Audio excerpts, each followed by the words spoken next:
are live. There we We go. are operating under the assumption Absolutely. that we are live. Ready to rock and roll. How's it going, bro? Dude, it's good. How are you? It's been a minute. Welcome to summer. Yes. Oh, hallelujah. Now, okay, with you originating from the Great White North, what is your opinion of the Texas summer?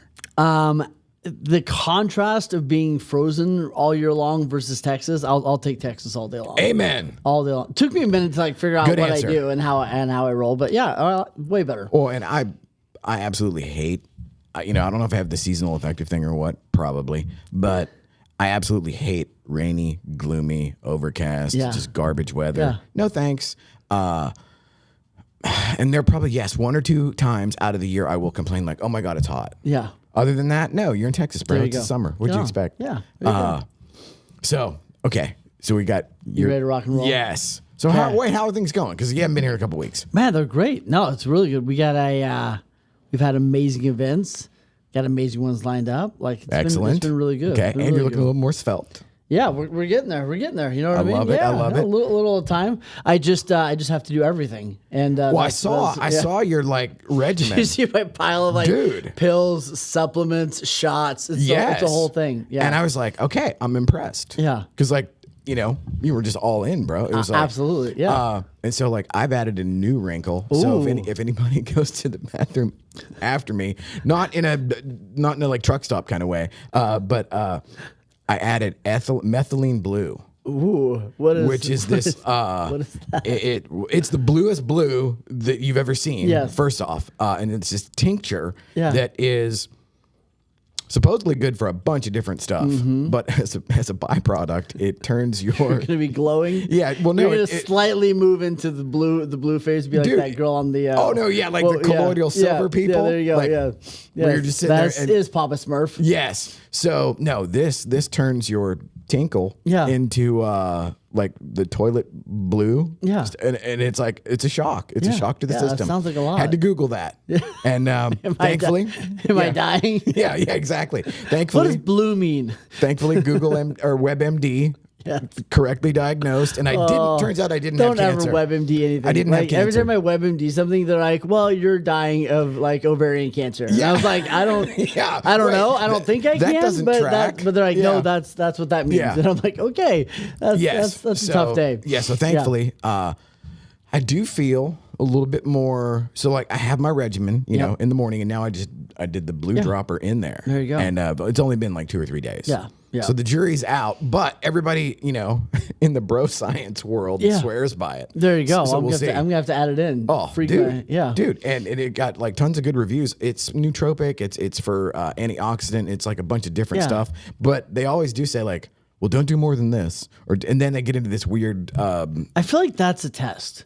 I'm like, if one's good, 3, 5, 20 have to be better, right? That's the downside. You are preaching to the choir on that. So bad. It's it says take 1 every 4 to 6 hours. So if I take 3 right now, this will be rock and roll. Yes. Yeah. Yes. Absolutely. And kids is how you end up in rehab. That's how you do that. Yeah. Yeah. So before we get into this, my big focus right now is going into summer, meaning so many people go into summer without making any adjustments. And this is especially for the single moms, the single dads, right? Those people with kids, stuff like that. They roll into summer as if it's just really hard winter in a sense, right? Winter in shorts. Right. There's throwing snacks at the kids and just stay at bay. You know what I mean? It's weird, right? But I'm challenging so many people to sit down and go what do I want this summer to actually look like? Right? What's going to be a win for my business? What's going to be a win for me personally? And what are the things that I actually want to do? And sit out and sit down and go, what is going to be my actual summer schedule? What's going to be, because it's going to be different, right? What days am I going to take off? Yeah. What days am I going to work? How am I going to do things different? So just most people roll into summer kind of in survival mode. Especially if you got kids at home, whatever else. So man, my big challenge is figure out what your different pace is for summer, because it's going to be different. But let's figure that out in advance and really lean in there.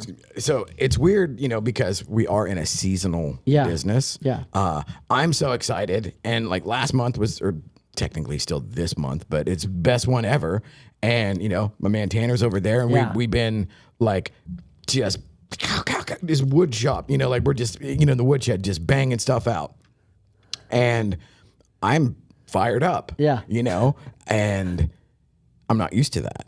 Yeah. And, you know, I texted him one day last week. Oh, it was the 3-day weekend. Because it's like, for me, I don't know about anybody else. I'm sure this is categorically unhealthy and or unwise. But like for me, whenever there's a holiday. This is 2 days to get ahead of everybody else. Exactly, dude. Yeah. Like, game you know on. what's up? Yeah. Yes. It is like, oh, that's OT. Yeah. That is like extra credit. Like when you're a kid, it's like, oh, I got 108 on the test. Right, Or yeah. you did. It's the...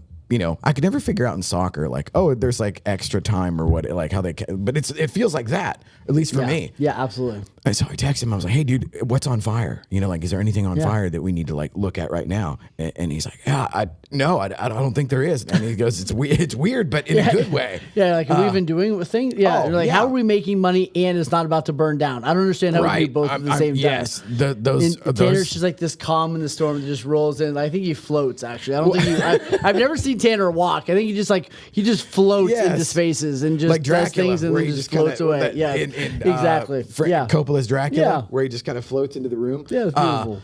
But it goes back to what you said. It's the systems, processes, and like yesterday, he was out training guys in Fort Worth. So you know, and it's so cool to have all of this stuff just kind of all roads lead to Rome. Yeah, and for the first time ever, I'm not in just freak out mode or, you know, so good. Oh, this will get fixed by like, you know, another 10 hours in a Monster Energy drink. Right. Yeah, absolutely. And so that leads us into, so you had a graphic of, what was it? Something. But yeah, we're going to scrutinize. Yeah, so we're going to go through it. This is where we're going to grade you. Yes. On, there's a possible score, I think, of 8. Okay. Okay, and we're gonna see if we're what happens. Super secure, by the way. Exactly. Yeah. 1, 2, 3, 4. Yeah, so absolutely. Everybody, change your passwords. There we go. Yeah. Okay. My team gets so mad at me. They're like, "What's the password?" I'm like, "Y'all know the password." They're like, "That one." I'm like, "It's the same. It's the same one. Like, if you've known my password in the last 15 years, Still you got it. can get into everything." Okay, here we go. So scale of 1 to 10. How good are we at saying no to things, Mr. Rick?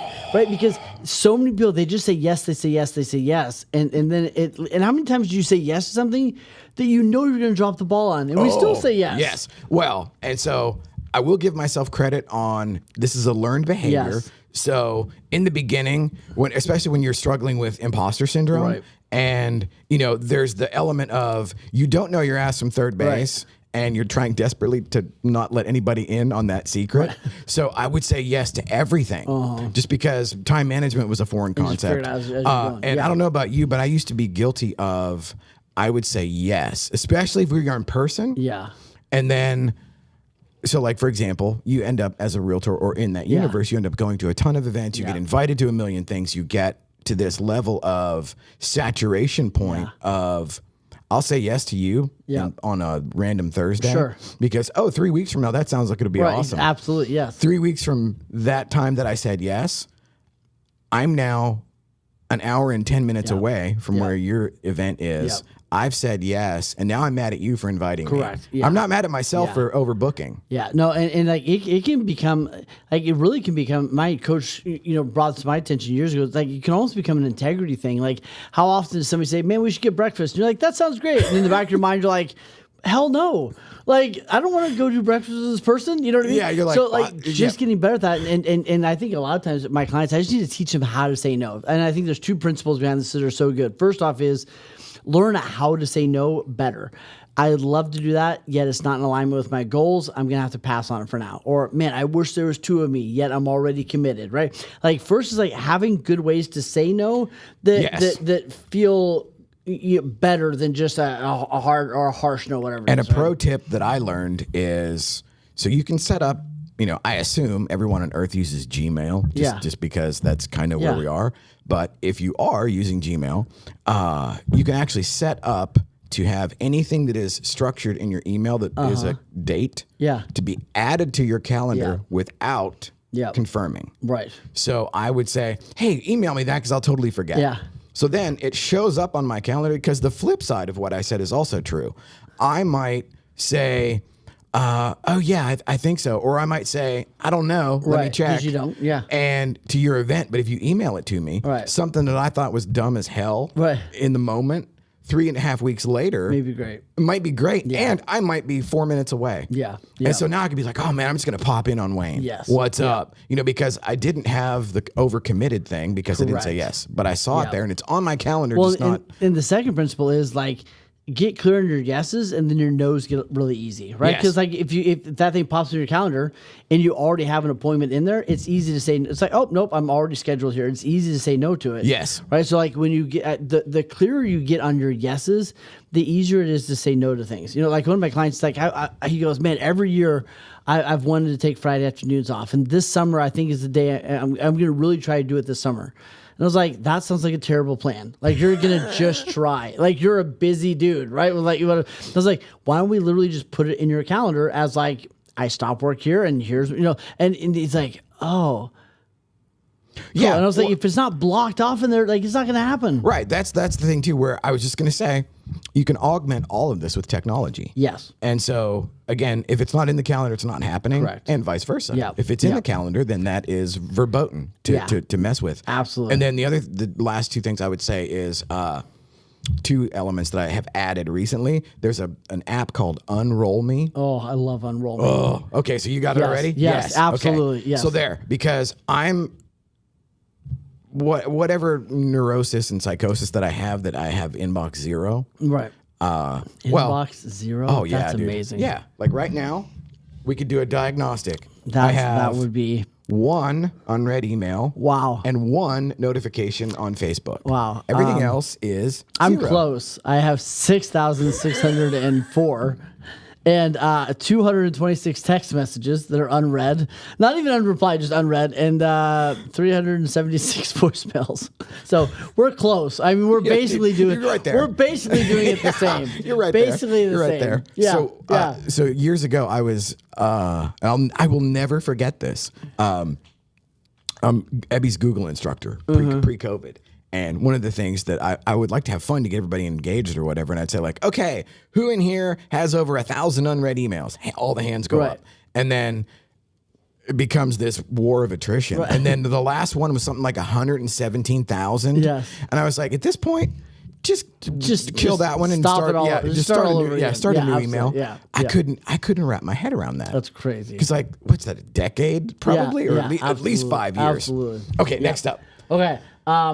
Build systems, we get that, and that, like Unroll Me, all that kind of stuff is yes. But I think build systems too is like willpower is not on will call. So like a system for us is like, I know what I'm having for breakfast. I don't have to come up with it and make a good decision every morning because it's just like, oh, this is what we do for breakfast. Right? It's so much easier now because there's systems in place. Well, and even too like my wardrobe.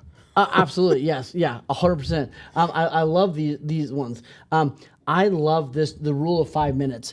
Like into everything 5 minutes early.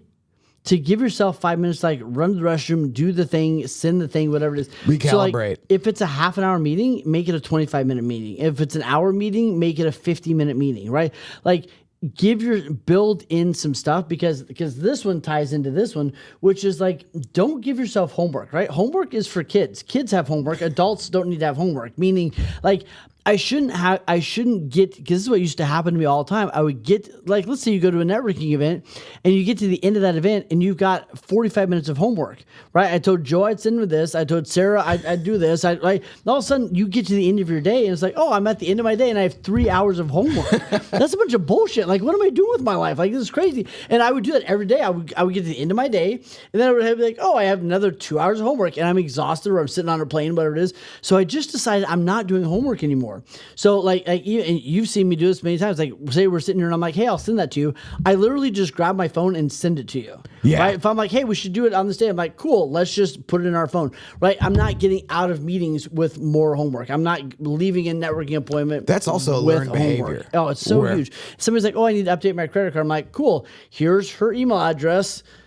I'm done. I play hot potato with everything. Like I'm done with it. Like I don't want any homework. Nothing's going to my backpack. And I already had homework from last night. Yeah. That I was like, oh yeah, I'll send you all those links in the morning. Yes. And I said, just text me to remind me, and she did. So now, there you go. I'm just like no homework, close all the loops. Wow. But part of the way I do that is ending everything 5 minutes early. And now, so I have 5 minutes to do the thing, and it doesn't compile over the day. I'm still at the place where even I've been somewhere for 20 years, but it's like there's still the part of me that's like idle hands of the devil's workshop, Yeah. which, you know, that's my jam. Yeah. And so sometimes I just occupy my time just in order to not let my, you know, the inner demon have any kind of room to move. Yeah. So like there, I fully, but like also I don't even have a dog anymore. So it's like, I don't have kids. I don't have a dog, you know, pets, nothing. So there is that element of what else would I be doing? You know, like what, it isn't. I just think it's so easy to get caught in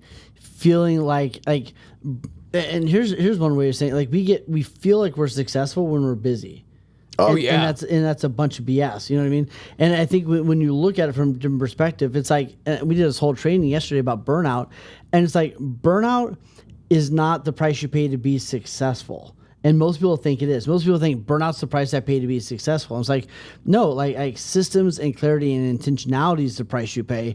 But most people are just burned out and they go, oh, this is just what it takes. And it's like, no, that just means you're doing it dumb ways most of the time. So now what do you think about whenever, so like I have yet to experience burnout in what I'm doing. And then I try to look at it, or not really, but, you know, here while I am actually looking at it, statistically, what do you think the percentage is? Because I love what I do, it seems like the ratio of burnout would be lower. I think that plays a big role into it.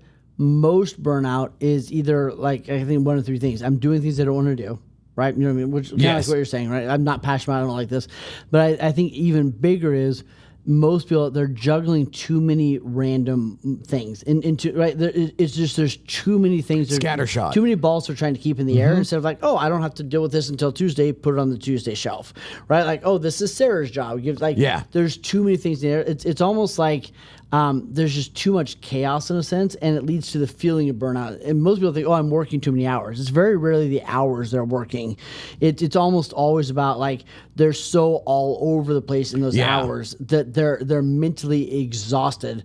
Like if you're jumping from project to project, you know, all day long, you'd be exhausted. So I think that's what most burnout is it's too much chaos, too many balls in the air, lack of clarity, lack of intentionality. Well, and I always find this interesting because I'm just an oddball in so many different ways, where the novelty and the variety is one of the things that kind of keeps me interested in. And then the time, like whenever I was like when I worked at the Ivory Tower at City, where it's like you go to your office, you sit at the desk, you do the thing all day, and it's just like this massive gravity well that just sucks every bit of energy and spirit and enthusiasm out of you. But like, hey, here's a giant check. How about that? Yeah. You know, it was like that sucked. Yeah. Even though statistically on paper I had all the stuff and everything that I thought I wanted, and then it's like ... Why does this? You know. Well, you need that polarity. You need that perspective, right? And then someone that has had maybe they were had a terrible physical job. Is like, oh my gosh, I get to sit at a desk? Yes. Right? Like all day I get to sit at a desk? Like, yeah. So I think so much of it is like it's also how we choose to look at it. It's human nature. We always compare up, not down. Absolutely. And that, that's one of the hallmarks of, I think, just kind of getting right sized. Yeah. Where you're like, oh, okay, I'm not tarring roofs. I'm not digging ditches. I'm not moving furniture. I'm not doing all of these things that, like, especially due to my age now. I just couldn't. And just being so grateful for where you are, right, compared to where you've been, and it's still being excited about the future. Yes. Like, excited to get better, but being grateful in that moment. And I think that goes back to this one really, really well, which is like reminding why you started, like anchoring it back to your purpose. Like, why am I doing this? Like, what was the point? Like, and going back to, like you said, like that purpose, that why, what drives you. I think is really huge to remind yourself of why you're doing what you're doing. Well, and like whenever I focus on stuff like this, because it's weird for me being like the workaholic bachelor or whatever. So I have this thing where, okay, yes, there's the column of, well, you ain't got anything else to do. Right. And then now a lot of it comes from, I just want to see if I can. Right. Absolutely. Where it's like this weird, fall in love with playing the game as much as you enjoy winning. Yes. It's like this just romanticized situation with the process. Yeah. And oh wow, if I got this far not knowing my ass from third base, well, like, wow, what can we do if we actually try, or we actually like focus on, and that's what and it's already been like this force multiplier, you know, and that to me is the coolest thing of all, you know, because, and I was thinking about this morning, where over the past few days, for the first time ever, it feels like, broke through the clouds. Yeah. And not quite to like full on cruising altitude yet, but it was like the turbulence, which has been like 6 years of like bumpy ass weather. So fun. But to pop through the clouds, it's like, because I don't know about you, but in that turbulence aspect of the flight, I just had this thing where I just assumed it was going to be like that forever. Yeah, absolutely. And then you start doing these things like the systems where I still will have the knee-jerk reaction of like, oh shit, I need to jump in there and handle that. But when I'm watching it from the bleachers and the assistants and the admins and everybody are all dialing it in, and I didn't have to do anything, I still struggle with this. Good. But that thing that you felt for so long is hard to kind of go like, oh, we're okay now. Yeah. And there's a weird, I don't know if it's like some sort of weird misplaced puritanical work ethic guilt or whatever, where it's like, you should have handled that or blah, blah, you know, whatever. And it's like, I'm working on that. I'm getting over it. But now it's way easier. Yeah. And so. Well, I love the question, which ironically leads to the question. Check that. Timely. It's amazing how you do this. I love the question, what belief is making this harder than it needs to be? Right? So, like, let's say the belief of, like, I need to approve everything. It's exactly that. Or, like, I need to blank. Or, right, like, I'm not above taking the garbage out. It's like, I get that's great, but, like, also you pay someone to take the garbage out. So, like, stop doing that, right? But, like, it's like, what belief am I... And that's what I see so often is, like, this is going to be really brutal. Okay, well, is it? Or is it just going to be as hard as it is and we're making it more brutal by that belief? Or all of those things add up so big. And that goes back to that weird puritanical work ethic, which on a certain level, I'm grateful. Right. Now, like the generations before me of my family that witnessed anything before age 36 would not be like, who the hell is this guy? And where did he come from? Because categorically growing up, that was not me. Yeah. It wasn't that I was lazy, I was just bored. Right. And it's like I was also apathetic. And so like boredom and apathy, woo, there's a fuel. It reminds me of that Tony Robbins quote where he says, most people aren't lazy, they just have a uncompelling future. And that was probably right if it was like you didn't have a really compelling future that lit you up. So I was like, right. Right. And like it comes across as lazy, comes across all these other things. Very, very interesting. But I did have, and I'll be eternally grateful for, I did have that work ethic installed by osmosis. Yeah. And then it turns out like, oh no, I really am from this gigantic gene pool of just 80 hours a week dudes that they just did. Like back then they did that because that's kind of what you did. Yeah. And that kind of what you had to do. And then it was like, suck it up, buttercup. It's time for work. And like, I always hated that shit. And then, full circle, here I am. And it's like, I will work 7 days a week. Now, again, I'm not digging ditches and I'm not putting in 10 hours a day, 7 days a week, but I love it. And now for me, the whole thing is learning how to delegate. Yep. Asking better questions, and then letting go. Like one of the best things about having Tanner is I can be like, I don't know, dude, what do you think about this? Yeah. Because it's like, this looks like a total shit sandwich. And I can freely admit that like, okay, when I pulled the trigger on this 18 months ago, it seemed like a good idea. And with the information that I had, that put the fire out. Yeah. But now in daylight, it looks, that's infected. Right. Yeah. Like, I think that's infected. And that's just, again, part of the better questions. And then you got investing coaching. Yeah. And again, I tell everybody, hey, if you want free coaching, start a podcast. Absolutely. Build a studio, have a show. Yeah. And like, I can't tell you how much I love this. And this is actually like, you're coaching me in real time where I'm taking the quiz. I had no idea what was on your graphic or whatever. And you teed me up perfectly for the next one every single time, which is amazing. So there you go. Yeah, good job. Yeah. Well, we do have our skill sets as far as... We do. And, after now we've done this 100 times. Yeah. And also knowing your style and seeing you in so many different places live, which is one of the reasons why that... I knew that you would be perfect for this, and that you wouldn't freeze. Yeah, we'd figure it out as we go. Yes, Yeah, exactly. absolutely. You're not a stranger to, nor are you afraid of building the plane in midair, Right. which I think is one of the things that freaks people. And that again is human nature. 100%. Yeah, It is freaked out, but there is something so liberating about that. And like my mantra to the guys that work for us is always like, dude, nobody cares. Yeah. Nobody cares. No. And I don't mean that in the sense of do a half-assed job because Right. Yeah. whatever. I mean like, no, dude, don't get all in your feelings and write the story in your head before you do anything. Correct. Because at the end of the day, nobody cares. Right. And if you do shitty, nobody cares. Yeah. If you do great, nobody cares. Yeah. It's all how you determine Yes. what it's worth to you. Yeah. And unfortunately, it's like one of those things where time takes time and you don't ever learn. And there's no way to learn that. I can't remember who said it, but it was one of like Modern Wisdom or like one of those podcasts where the takeaway was the human animal only learns the hard things by doing them themselves. Yeah. It's like, oh, money doesn't make you happy, or just fill in the blank of all these things. Like, working 100 hours a week isn't fulfilling or whatever. Most people have to do that before they realize that that isn't the thing. Yeah. And I'm as guilty of that as ever. Absolutely. Or as anyone. Yeah. So let's see. Good list. I think your grade is much better than it would have been. Like on day one, 24 months ago. Yeah. Your score. If we could rate, I'd have gotten a goose egg. You would have got a 32%, and I think now you're probably up in the high 80s. What do you think? At least a 51. Yeah, at least a 51. Yes. There you go. Yes. No, I think probably I could muster a B. I think you could absolutely. And again, all of those are necessary roads as far as at least by everything I've experienced, and there was no way to learn it without doing it. Correct. Yeah. Yep. No, it's a process you have to go through to get it. And like you said, it's like you plan, you prepare, then you have to practice before it becomes actually who you are. And like you got to go through all those levels to get there. And the intention and reflection. And the intention and reflection. There you go. Bam! Absolutely. Oh, look at that. Boom. Look at that boom. There you go. We fired up. Yes. Until next week, sir. Until next week, sir. All See you right. there. Thanks, y'all.